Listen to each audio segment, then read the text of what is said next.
I find that type of prejudice unacceptable, and I think it would be absolutely unacceptable for you to represent the United States in an international body.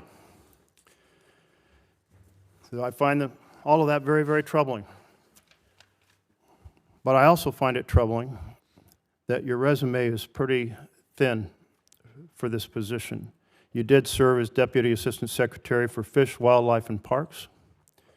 I'm sure there's some international issues that might resonate for. I do serve as the ranking Democrat on the Interior Spending Committee, so I'm very familiar with those issues. But that's a very small piece internationally. You did serve as a visiting fellow in Resource Development, Energy and Resources Institute in New Delhi, a research fellow at the Hoover Institute on Energy.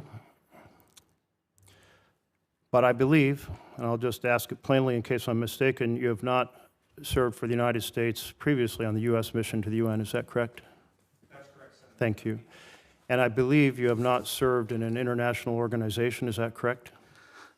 Senator, thank you for that question. As I referred to in my opening remarks, I was an official research assistant on several of Professor Juma's at Harvard's international organization related things related to sustainable development goals. Yes, you wrote and you thought about some of these things, but you did not serve in a staff capacity on an international organization.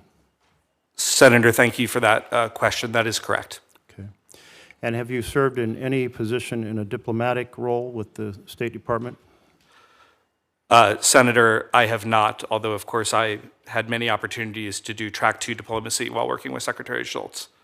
And do you have a background or expertise, and I know you have some in energy, in nuclear non-proliferation? Senator, I've actually written a book about nuclear power that does go into some of these issues, and I'm fairly familiar with non-proliferation issues, although certainly would not call myself an expert. Yeah. And I'm familiar with your distributed power in the U.S. Book, but that is very different from the nuclear non-proliferation issue. Which role is most important? The U.S. ambassador to the U.S. mission, the U.S. permanent representative to the UN, or the U.S. representative to the General Assembly? I believe it would be the U.S. Permanent representative to the UN would be the most important. Why is that?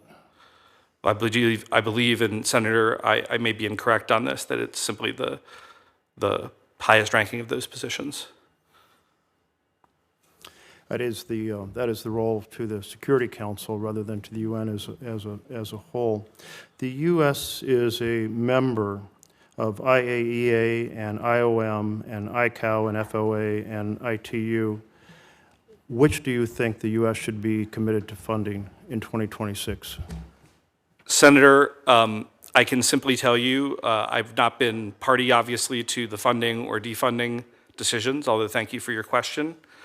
I think that it has been the general public statements of the Secretary and others in the administration that standards bodies of all types are particularly important, and I would expect that we would be looking to largely continue to participate in most all standards bodies, but I have not been part of those deliberations, obviously, as a private citizen. So the administration has publicly committed to funding 3 of those 5. Why those 3 and not the other 2?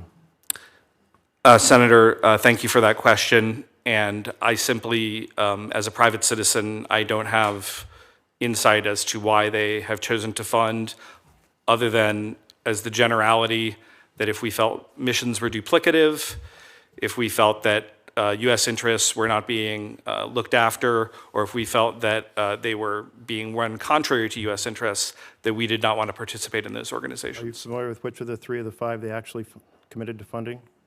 I'm sorry, could you repeat the question, Senator? Are you familiar with which of the 3 of the 5 that they were committed to funding? Senator, I would assume that we have continued to fund the IAEA, and beyond that, I'm not familiar. Okay. My time is up, so I'll yield back. It is a very, very complex assembly of organizations at the UN, and recently we withdrew from 66 of organizations, 35 non-UN and 31 UN, and the lack of your previous experience kind of in that thicket of international connections and lack of experience in some of the key subject matters addressed does concern me, as well as your previous comments.